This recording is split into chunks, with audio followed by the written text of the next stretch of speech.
Getting my biases out of the way right now, I have been a big Christopher Nolan fan for years, and I can definitely say he's my favorite director. Even in his lesser films, there's always something in them that keeps me entertained and makes for an interesting experience at the very least. And now, with The Odyssey, not only do I think he's delivered another enjoyable cinematic experience, but this possibly ranks among some of his best films so far.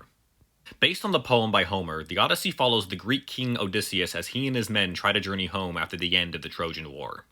Now, I vaguely remember reading The Odyssey in high school, but not nearly enough to tell you how good this movie is or isn't as an adaptation. What I can tell you, though, is that from the moment the story starts, I was engaged by almost every moment.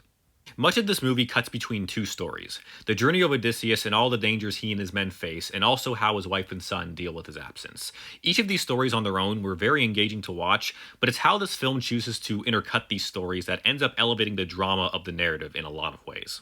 Odysseus' journey takes up the main bulk of the narrative, though, and that's where the sheer scale of this film is fully showcased. No matter what these characters came across, whether it was a giant cyclops, a massive whirlpool, or other things outside the trailers that I don't want to spoil, I always found myself in awe of what was being shown on screen, not the least bit because of how gorgeously shot it all was. There are a number of standout performances here, but the most important one comes from Matt Damon as Odysseus, who does an impressive job playing a man desperate to get home and then eventually a broken man trying to come to terms with what his journey has forced him to do, which ends up playing into the main message behind the story.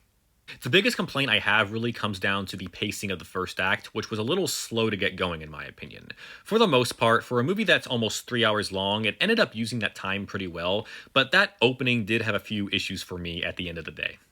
What I can't complain about, though, is the third act of this film, which, in my opinion, had some of the most exciting and impactful sequences that Nolan has ever filmed, and was truly the cherry on top of how memorable this whole thing ended up being for me. While not perfect by any means, not the least bit because of its first act, The Odyssey still manages to overcome its shortcomings by delivering a surprisingly thought-provoking narrative elevated by its characters and stunning visuals truly suited for the classic epic it's based on, making this one of the most exciting and impactful blockbusters of the year so far.